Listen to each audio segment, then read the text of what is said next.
seeing me, and I'm not so much seeing you. I almost missed getting to the platform this morning because I was in the YouTube chat room saying hi to everybody. So hi to everybody. I'm so glad that you're with us this morning. The best part about doing this is that no matter where we are, we get a chance to create community. We've got community here physically, but we also have community in your houses, and we have a community online virtually. And so this gives us a great opportunity just to talk to one another, to spend some time in each other's presence, and let God do what he does best, and that's speak to our hearts. And so this morning, that's our prayer for you. Our prayer for you is that God will speak to your hearts this morning. He'll speak deeply and powerfully and personally. We're glad that you're with us this morning, and we are excited to worship with you. So Luke and the team are going to take it away here.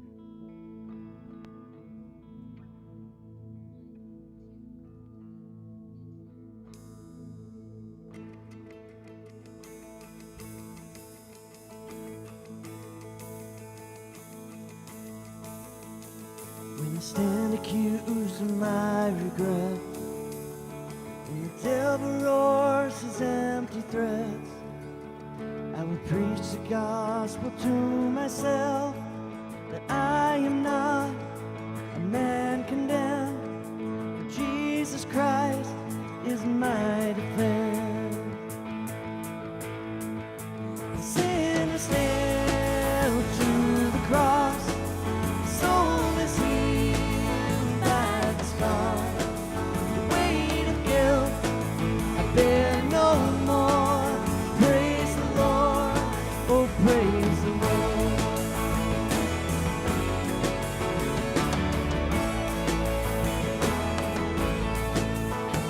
When the doubt and shame hang over me, like the arrows of the enemy, I will run again to Calvary, that rugged hill of hell's defeat, my fortress and my victory.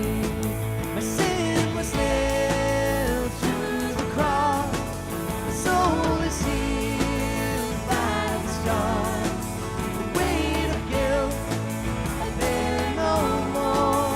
Praise the Lord, oh praise the Lord.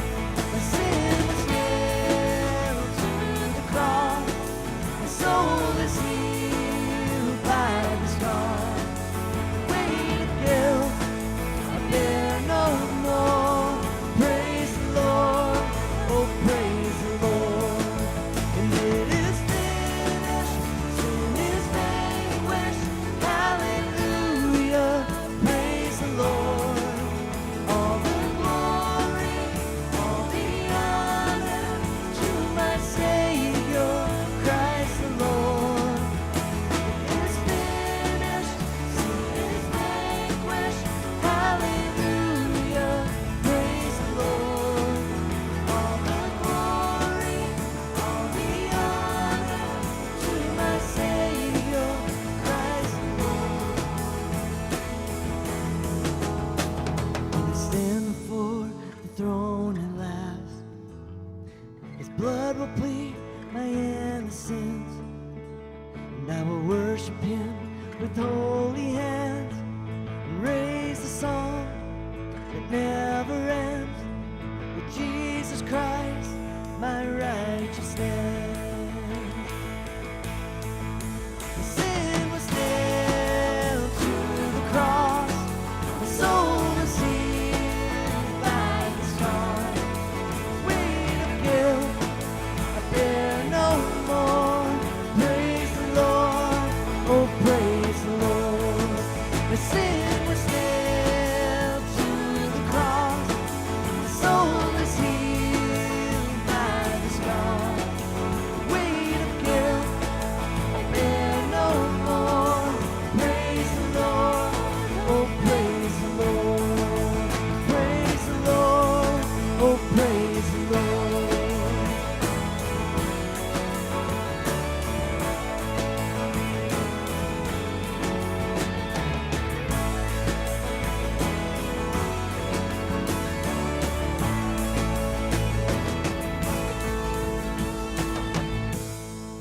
Yes, Jesus. God, we thank you, God, that we come to you. God, even when we come broken, God, that we know, God, you can restore. God, that you've made a way for us, Jesus. We thank you for that, God.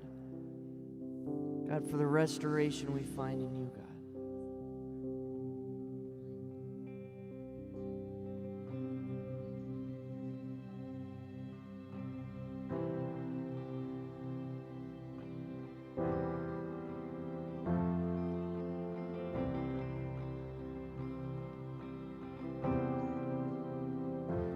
Cast my mind to Calvary, where Jesus bled and died for me.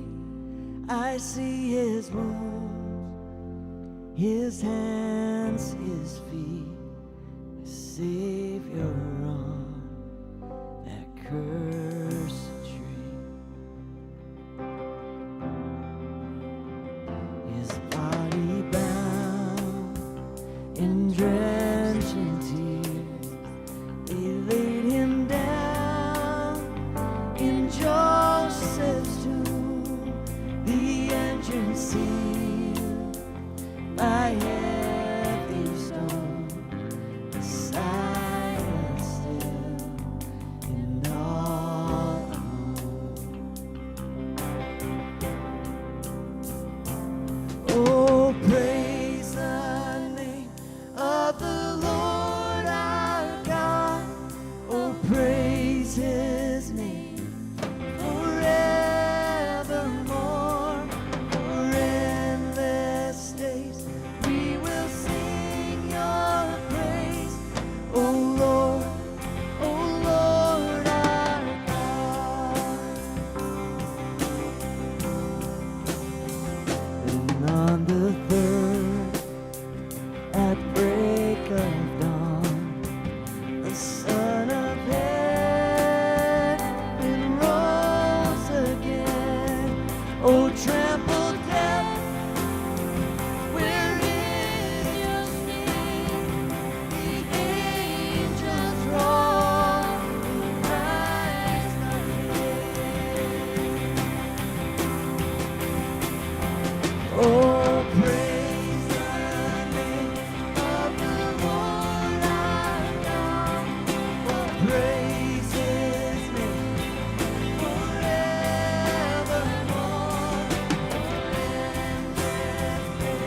We will sing your praise, oh Lord our God.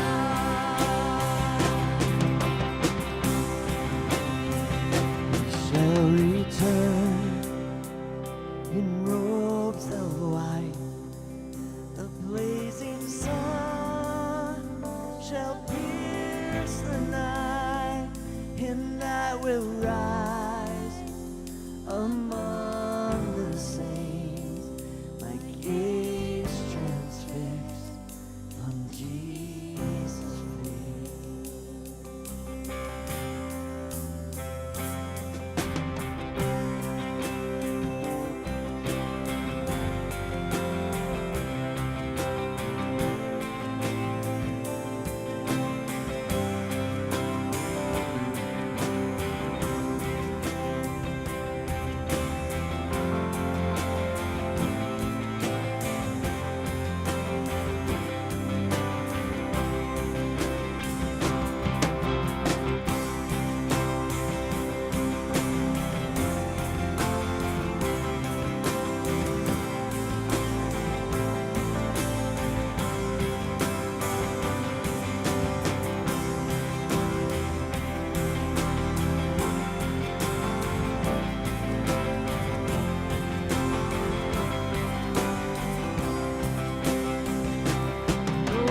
Praise the name of the Lord our God.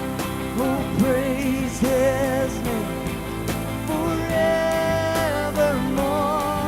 For endless days we will sing your praise, oh Lord our God. Oh, praise the name of the Lord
And I count on one thing, saying God it never fails.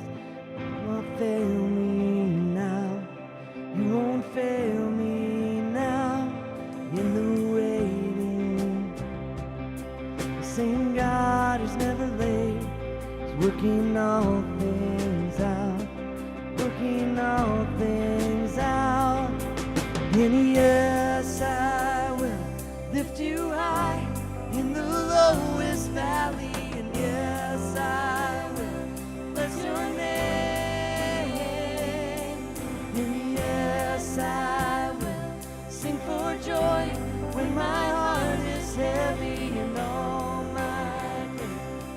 Oh yes, I will.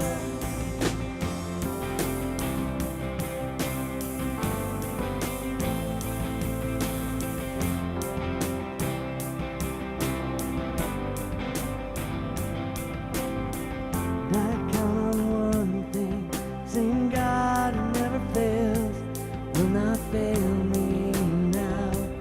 You won't fail me now. But in the waiting, the same God is never late. He's working all things out, working all things out. And yes, I will lift you high in the lowest valley. And yes, I will bless your name. And yes, I will sing for joy when my heart is heavy and all my days. Oh yes, I will.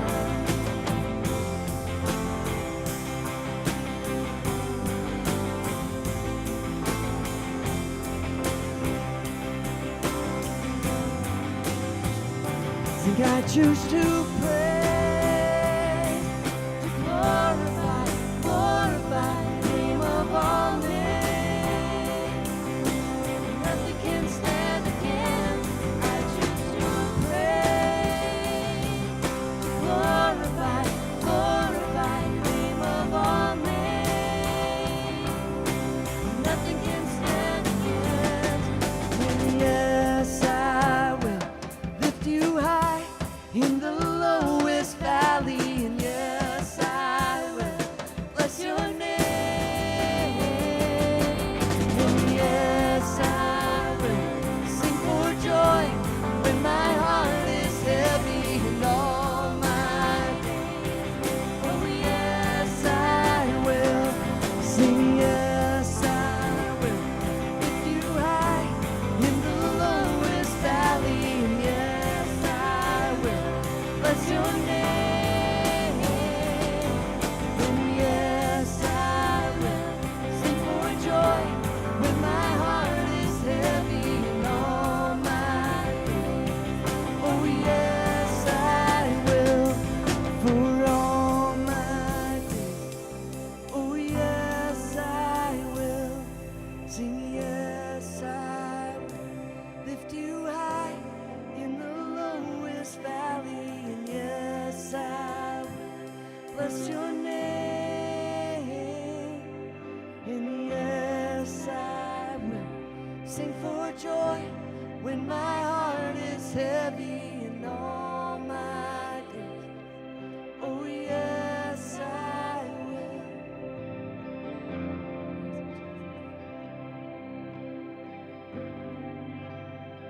Yes, I will. That's the simple response I think that Jesus asks from us when we seek after Him. I think all He wants us to say is, "Yes, I will. I'll follow you. I'll trust you. I'll walk in obedience, even when things are hard, and especially when things are good."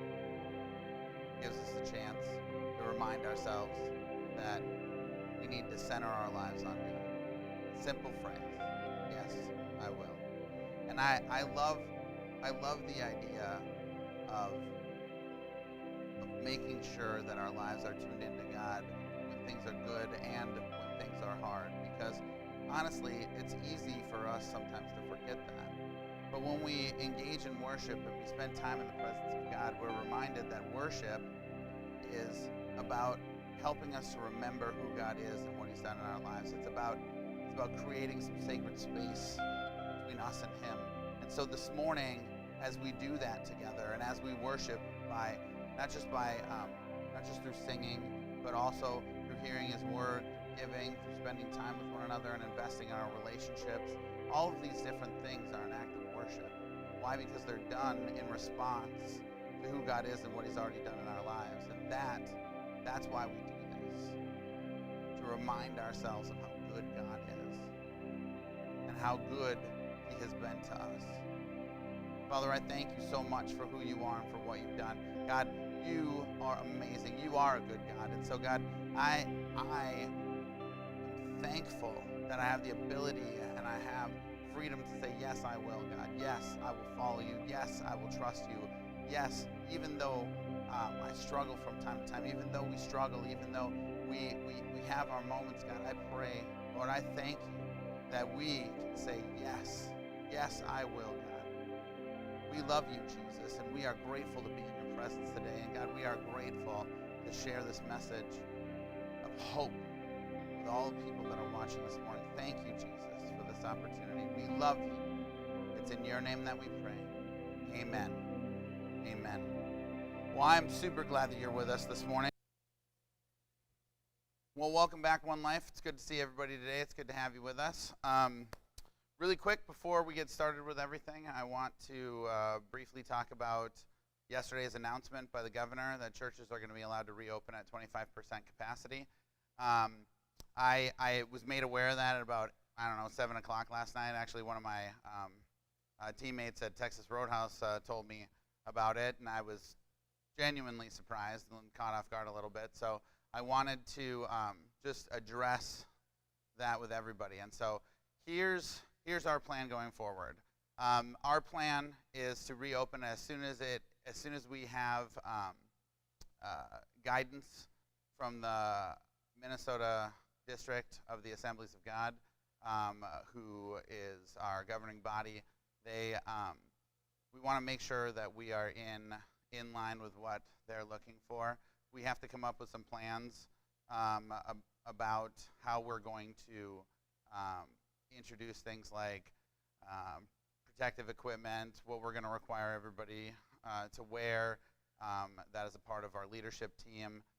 And so we've got a lot of discussions to have over the next couple of weeks. And so at this point right now, while I don't, I know this is on video, so I know throwing a date out there really isn't probably all that responsible, but, I've done this a million times and we've made it happen. So my goal is for us to reopen on Sunday, June 14th. And why June 14th? Well, here's why. We need a couple of weeks to get some things in place. One of the things has to do with the fact that kids are incapable of social distancing, and so we want to make sure that we're ready to handle kids. That's going to take some planning on our part, because there are going to be some things we're going to be able to do, and then there are going to be some things we're not going to be able to do. And as for a list of those right now, I really can't give them to you. But what I can say is this. We are in the planning stages already. We have been for the last couple of weeks because we thought this might be coming. We're in the planning stages of getting ready to reopen. We want to see everybody. We really do. And waiting a couple of weeks is the responsible decision for us to make, because we want to make sure that our team has the time to prepare, to react, and also to ensure that this is a safe place so that everybody who wants to come to church can. And I think that's what's most important. We can't just throw our doors open and say, all right, everybody come in, and we don't want to be that church. So we want to have a good plan in place. And the governor's guidance, I read it this morning. It's 12 pages long, so we're going to work through it together as a team. And we're also going to see what the Minnesota District's response is. So I hope that answers some of your questions about what's going to happen next. I really do. But the good news is that there is a light at the end of the tunnel. And I, for one, am incredibly excited about what God is doing. I'm incredibly excited about the fact that we went from not being able to do anything into this sort of ethereal, nebulous future that's far away. Did you know that if you say the word ethereal, Siri thinks I'm talking to her? That's fun. Anyway,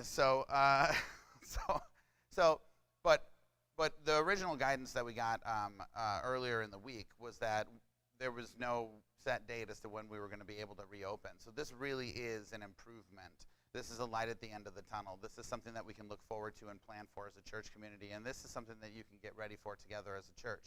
And so in the next, I'd say in the next week or so, we will be sending some information to you either via email. We'll be doing maybe a little bit of a video to explain what our plan is and showing you how things will work around here in the next week or two.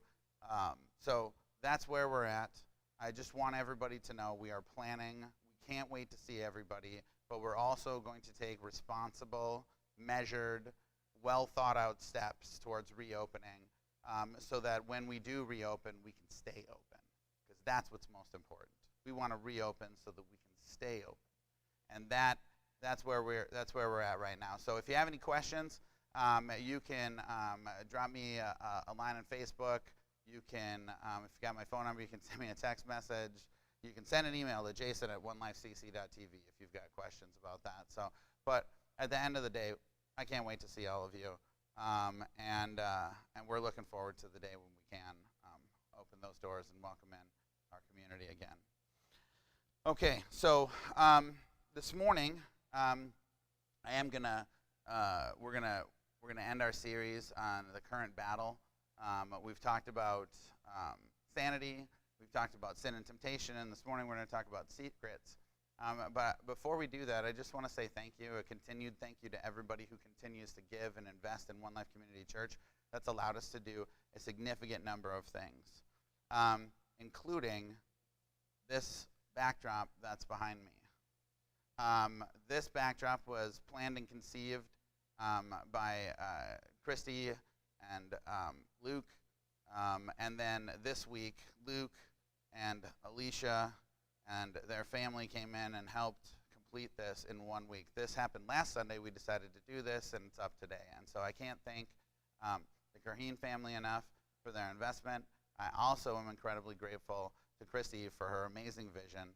I'm super proud of what's behind me, and honestly, we're able to do that because you have been incredibly faithful in your giving. We've received some large gifts in the last few months that have allowed us to do some great things and bring more quality content, but also present a more quality image. And I don't know about you, but this is breathtaking. I'm super excited about it. I can't wait for you to see it in person, which is probably why we need a couple more weeks as well. So anyway, but we are incredibly grateful for your investment, and so you can give online, you can give through snail mail, you can give texting, but we're just grateful for the fact that you continue to support us. We're grateful for the opportunity to continue to serve you in this way, and we know that the best days continue to be ahead of us. God is doing some great stuff, and I can't wait. I'm hoping to have even more good stuff to share with you in the coming weeks, so stay tuned. So this morning, we are going to talk about our battle with secrets. And it's interesting because I was thinking about this, and over the last couple of weeks, this is the one message in the series that I've been like, I don't exactly know. You know, I talk about sanity, which made sense, and then I talked about sin and temptation, and I thought secrets might feel redundant from what I discussed last week about sin. Sin and secrets at times feels like they go hand in hand. And so this was the one message that I was actually really concerned about. I was like, how am I going to talk about secrets without rehashing everything I talked about last week? Well, it turns out inspiration comes from all sorts of places. So I saw a few things this week and realized that there were ways to have this discussion about secrets that doesn't rehash last week, but also expands our understanding of why secrets in and of themselves are not bad, but there are healthy and unhealthy secrets, and that's something that we need to understand. As a matter of fact, that's actually the big idea for the morning. There are healthy secrets, and there are unhealthy secrets. And we need to be able to learn how to discern what the difference is between the two of them. We need to be able to understand for ourselves how to be able to see which secrets are healthy to keep and which secrets are unhealthy to keep. Because it is incredibly important for us to be able to tell the difference. As a pastor, as a minister, I have responsibilities to keep secrets, lots of secrets. Over the years, people have told me all sorts of things. But we have rules in the assemblies and in my denomination and according to state law as well that govern the kinds of secrets that I'm allowed to keep. If you tell me where the body is hidden, I have to call the cops. That's just how it works, all right? If you want to come to me and talk about how sad you are because you got in an argument with your spouse last week, that's a secret I can keep. But knowing which ones are healthy and which ones are unhealthy, I mean, that one seems like a no-brainer. Where's the body? I fought with my spouse. Yeah, I get it, right? But it's not always that easy. Sometimes it's way more complicated than that. Sometimes it's way harder to discern the difference between should I do something about this and should I not? And we've had moments in our ministry where we have had to pray about whether or not we should keep a secret ethically as well as legally. And there have been moments where we have sought guidance from our leaders in our denomination about some of the things that we've been told by people, and some of those things did result in us having to have different kinds of conversations with different people, and that's about all I can say about that. So, but just understand, this is a tough battle. Secret keeping is a tough battle because everybody has secrets. Everybody has them. I was in the military for years. When I left the military, I signed a 50-year non-disclosure agreement. It's a standard practice for somebody who has a security clearance. And those secrets I will keep because they'll throw me in jail if I don't. But I'll also keep those secrets because it's a sacred responsibility, and I really believe that. It's a sacred responsibility to keep some of those things secret. And we have responsibilities to do those kinds of things. But that might probably be a really good example of a healthy secret. There are healthy secrets and there are unhealthy secrets. So what are some examples of healthy secrets? Now, I'm going to go to a story that you probably don't expect to be a good example of a healthy secret. I'm going to go to the book of Judges, chapter 16, starting in verse 4. A good example of a healthy secret is Samson's secret about his hair. A healthy secret. It's a healthy secret that Samson keeps, that Samson hasn't told anybody about, this secret that Samson keeps, that he doesn't tell Delilah in the beginning of the story or even until the very end of this passage that I'm going to read from this morning. This is a healthy secret. And so here's what happens. Judges 16:4 to 22. Sometime later, Samson fell in love with a woman named Delilah who lived in the valley of Sorek. And the rulers of the Philistines went to her and said, "Entice Samson to tell you what makes him so strong and how he can be overpowered and tied up securely. Then each of us will give you 1,000 or 1,100 pieces of silver."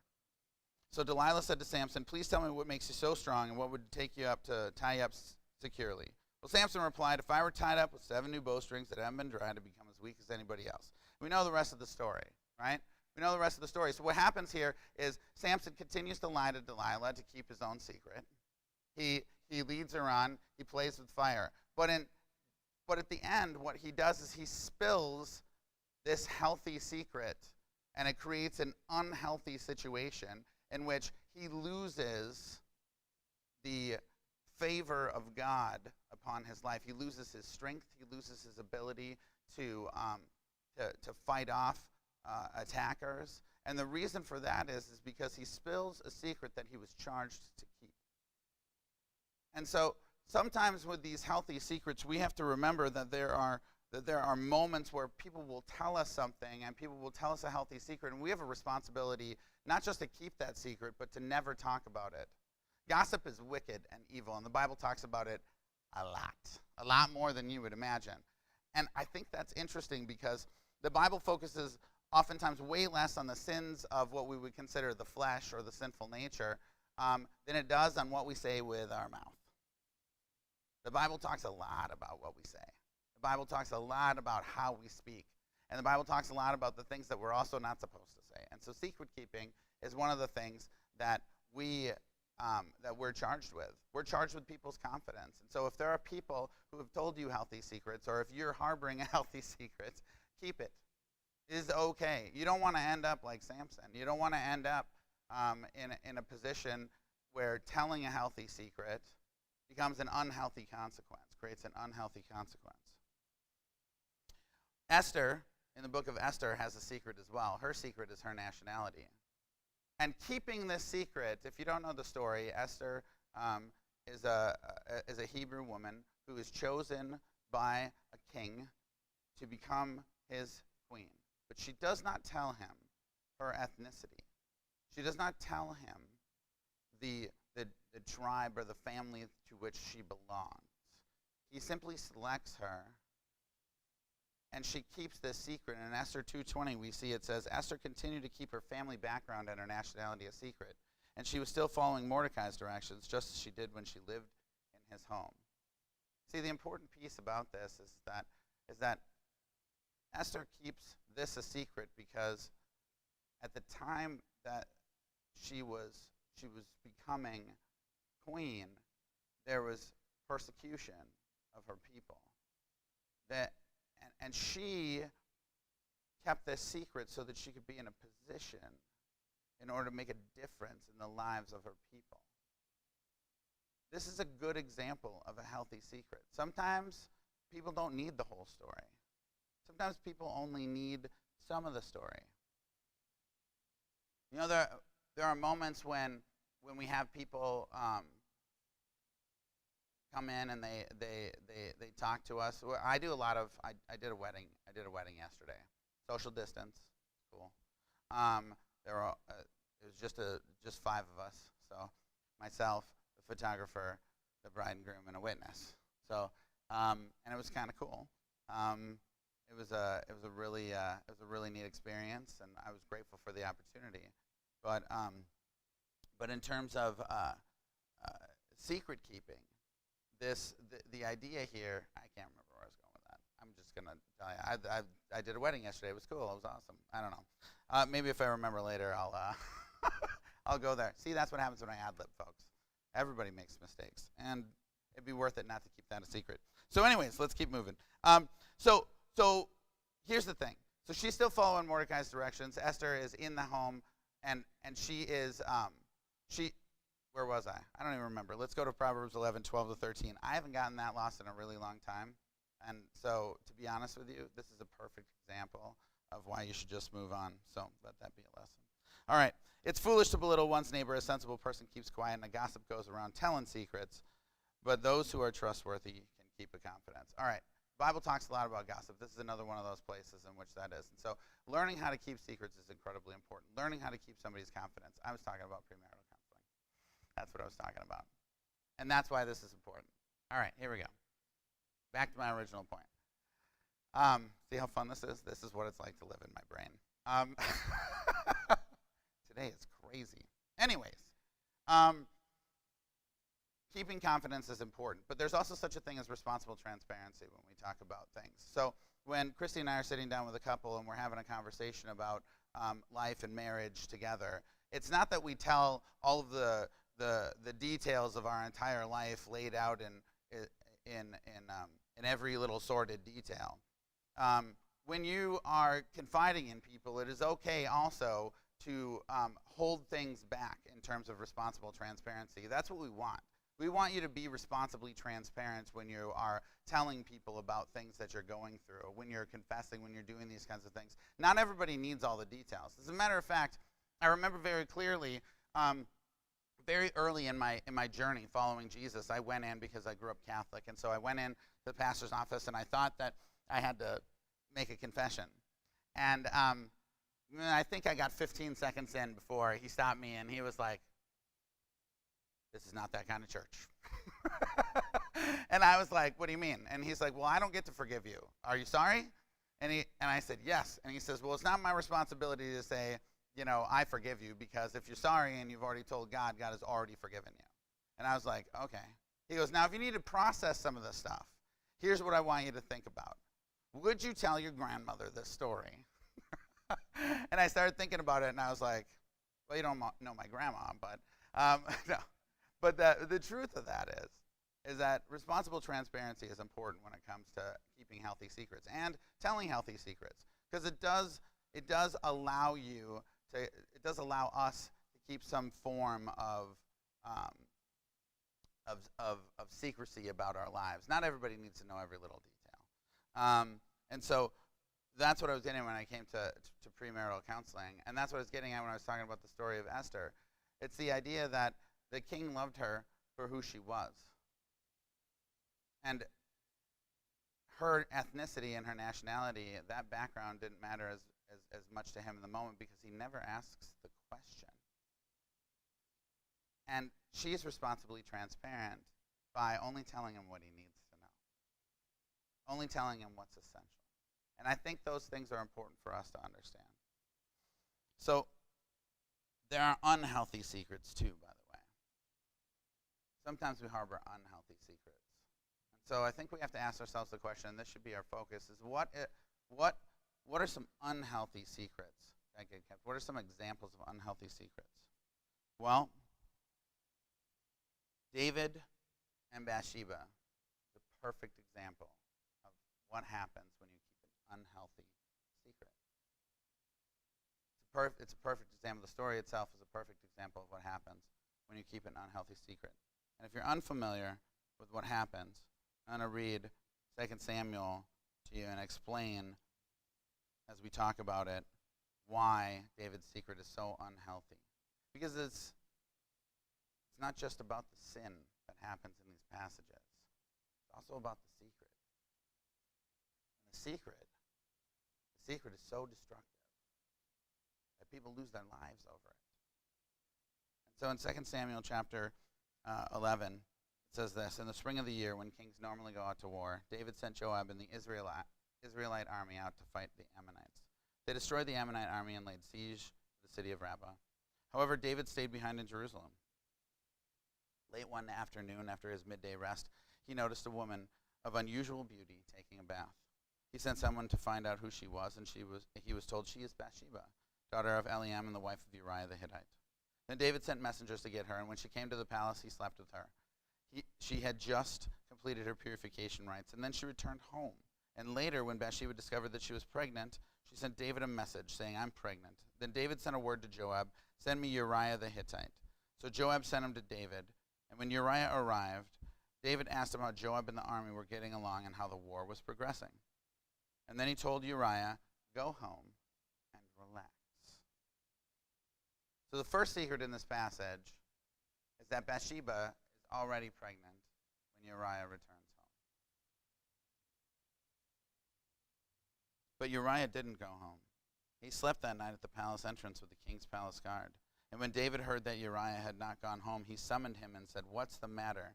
Why didn't you go home last night after being away for so long? Uriah replied, the ark and the armies of Israel and Judah are living in tents, and Joab and my master's men are camping in open fields, and how could I go home to wine and dine and sleep with my wife?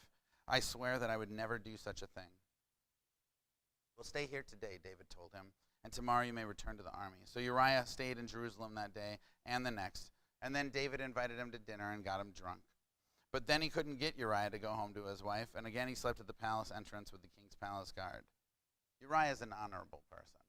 Uriah is a person who keeps his vows. Uriah is a person of integrity. He's not going to go home and enjoy the comforts of home while the men that he serves with are unable to do so. Even though he's been given permission by the king, he makes a choice. And so the next morning, David wrote a letter to Joab and gave it to Uriah to deliver. The letter contains another secret. The letter instructed Joab, station Uriah on the front lines where the battle is fiercest. and then pull back so he will be killed. Yet another testament to Uriah's integrity. He never reads the letter because he does not survive. So Joab assigns Uriah to a spot close to the city wall where he knew the enemy's strongest men were fighting, and when the enemy soldiers came out to fight, Uriah the Hittite was killed along with several other Israelite soldiers. And then Joab sent a battle report to David. He told his messenger, report all the news of the battle to the king. He might get angry and ask, why did the troops get so close to the city? Didn't they know they would be shooting from the walls? Wasn't Abimelech, son of Gideon, killed at Thebes by a woman who threw a millstone down from on the walls? Why would you get so close to the wall? And then tell him Uriah the Hittite was killed too. So the messenger went to Jerusalem and gave a complete report to David.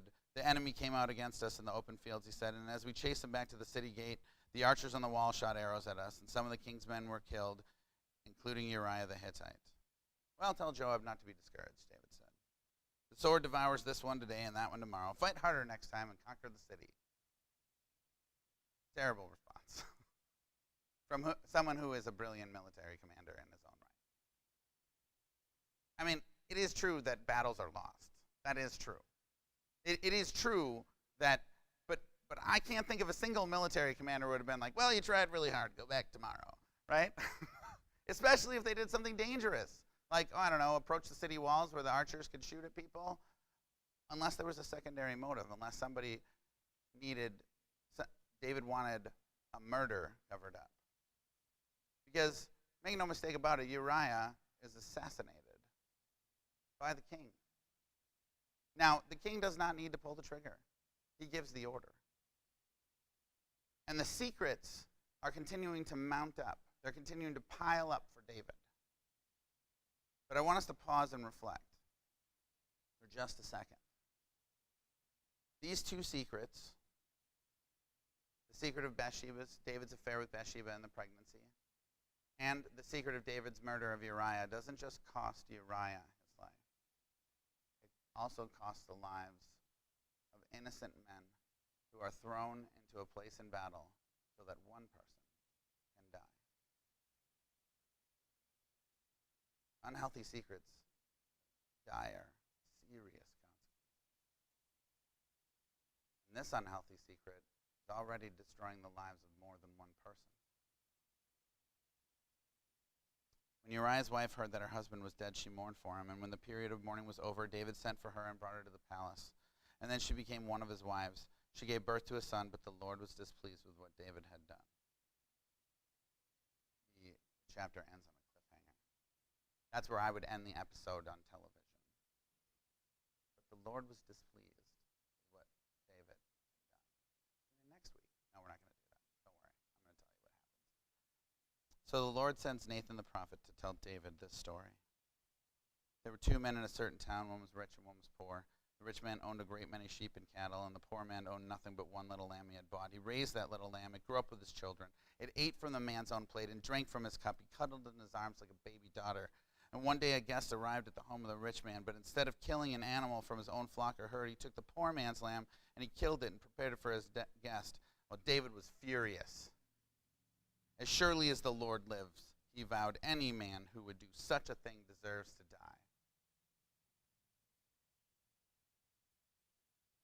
He must repay 4 lambs to the poor man for the one he stole and for having no pity. And then Nathan said to David, you are that man.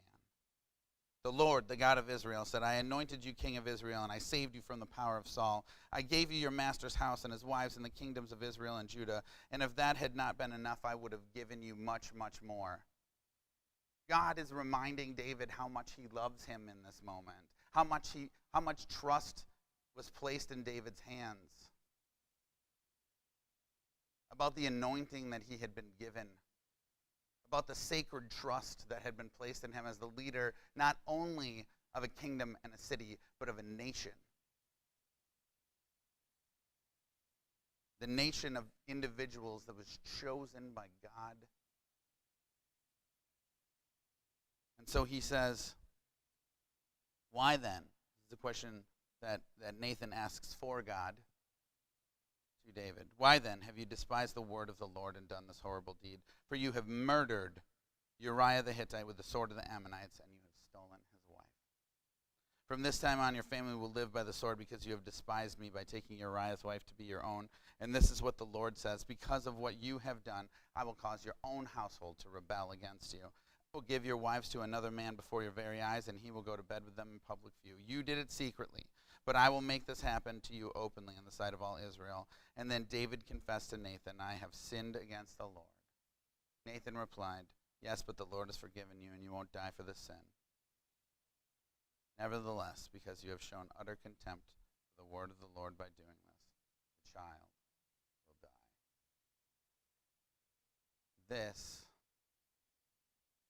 is a disastrous consequence of David's sin and his secrets. You see, what happens when we keep an unhealthy secret is we continue to pile up lies and other secrets to cover the original secret. If we continue to harbor this secret and not deal with it, if we continue to harbor the sin in our lives, it will create a cloud that darkens our soul, which is what happens to David. David is keeping secret after secret after secret until it corrupts him to the point that he murders a man and steals his wife. It's a terrible consequence. But unhealthy secrets eat at us from the inside out. And what I mean by that is when you're harboring an unhealthy secret, it may not show yet on the outside. But as David's secret eats at him, it shows up in his actions. He changes his response. He does not act as a military commander would have when he has given the news that men were killed on an ill-planned raid. He does not react as a king should. He overreacts when a poor man loses a lamb in a fictional story. David's sense of justice and leadership is warped by the secrets that he keeps. This is a lesson for every leader.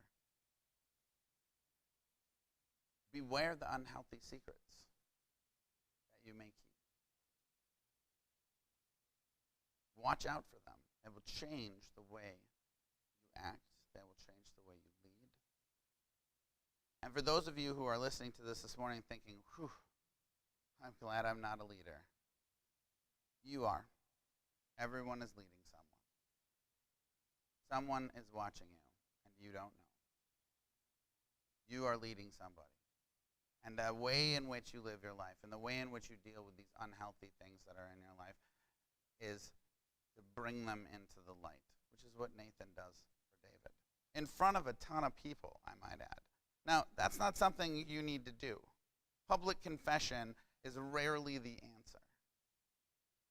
Instead, we need to find people who we can trust to unburden ourselves with our unhealthy secrets and seek a path forward that leads to healing and restoration. Because what we do in secret really does matter to God. What we do in secret matters to him. It does. In Matthew chapter 6, verses 2 to 6, Jesus is talking about prayer and giving. And this is what he says. He says, when you give to someone in need, don't do as the hypocrites do, blowing trumpets in the synagogues and the streets to call to attention their acts of charity. I tell you the truth, they have received all the reward they will ever give or ever get. But when you give to someone in need, don't let your left hand know what your right hand is doing. Give your gifts in private, and your Father who sees everything will reward you. And when you pray, don't be like the hypocrites who love to pray publicly on the street corners and in the synagogues where everyone can see them. I tell you the truth, that is all the reward they will ever get. But when you pray, go away by yourself. Shut the door behind you. Pray to your Father in private, and then your Father who sees everything will reward you. You see, what we do in secret does matter. Now, Jesus is not saying that everybody should lock themselves into a closet and that's the only place that you should pray. You should never pray in public. You should,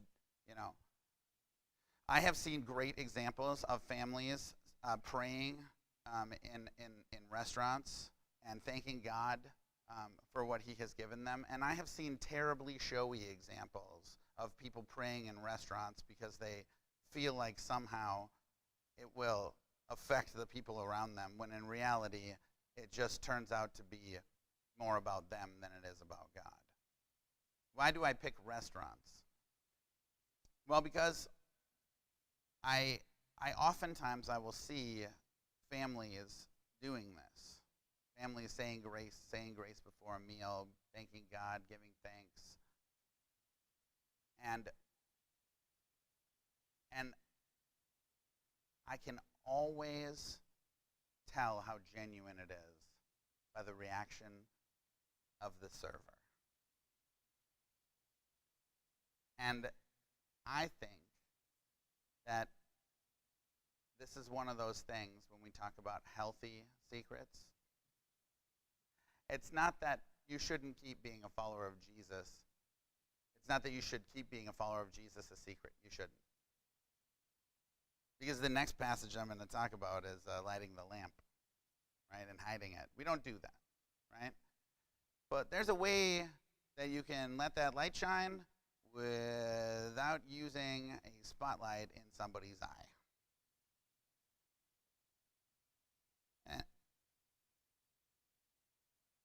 Doing things in secret, doing things because they're the right thing to do without seeking any recognition. That's what Jesus is talking about in these moments. What we do in secret matters to God. And what we do in secret that is unhealthy also matters to God, by the way. So don't think that I'm just talking about the good stuff you do in secret. What you do in secret that is unhealthy does matter. But when we talk about the good things that we do, Jesus is talking here about don't be proud of it. Don't allow it to inflate your sense of ego, that you're worth more because you give more, that you're worth more because you pray more. It's interesting, I had a conversation a few weeks ago with somebody about prayer. And it struck me in the moment that the conversation, that I did not realize, personally, I did not realize how much, how often, and how fervently that individual prayed. Not just for me, but for many of you. And it's a perfect example of this passage. What they do in secret. They didn't even tell their pastor. But I mentioned something. I happened to mention something. And they told me that they would pray. And they reminded me that that was something that they did and that they enjoyed and that they felt that connection with God that comes in those moments. And that it was a selfless thing. And it touched my heart in a way that no amount of shouting from the rooftops would have. Discovering this was a moment of joy. It was a good secret. It was a healthy secret. And upon learning of this secret, I now let that person know when people are in need. They know who they are. And just so you know, that's the point of all of this. The point of all of this is to do the good things that we do in a healthy way. To keep the secrets that need to be kept. And to drag the things that are unhealthy into the light.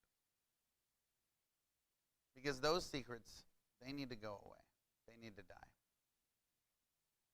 But we need responsible transparency, which is what I spent 2 minutes searching after in my brain earlier, if you remember.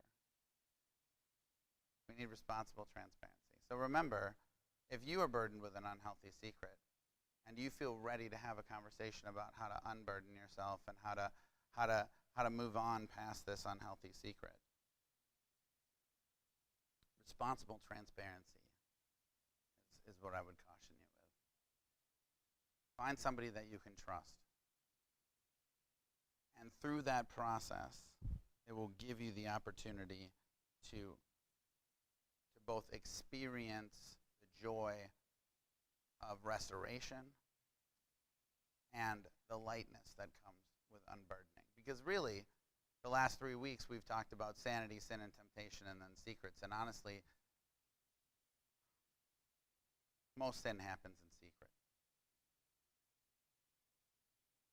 Because lots of it happens right up here.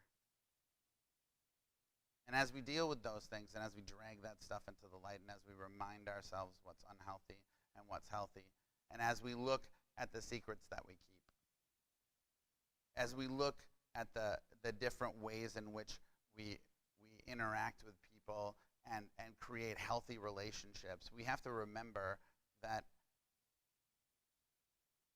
we have a responsibility to seek after restoration and grace rather than judgment and condemnation. That's the danger in secrets. That's the danger in telling people about your secrets. You risk being judged. You risk being condemned. But I want to tell you something. It's worth the risk. It's worth the risk. It always will be. You want to fight the battle against secrets? You want to fight the battle against sin and temptation?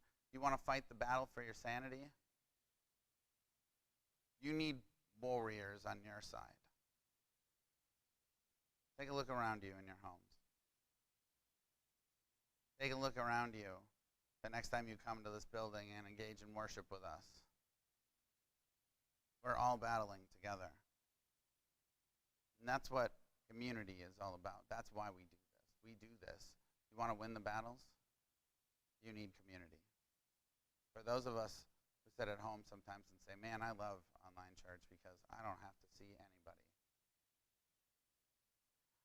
You need community. You need people. You need warriors in your battle against sin and temptation. You need warriors in your battle for sanity, and you need warriors to fight alongside you in your battle against unhealthy secrets. And so as we prepare to return to this place over the coming weeks, I want to encourage you. Lean into community. Think about the things that you're excited about doing and seeing and the people that you're looking forward to seeing.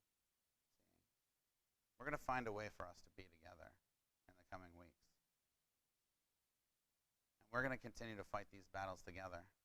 We're going to continue to fight them here in this building. We'll continue to fight them at home and online. And we'll win. I can tell you why. Because Jesus has already won our freedom. He's already won the battle. Need to fight alongside him. So this morning, I want to pray for each and every one of you that are fighting with any of these three battles: sanity, sin, and temptation, or secrets. If you're in your house this morning, this is a good chance for you to create some sacred space, you and God. So bow your head, close your eyes.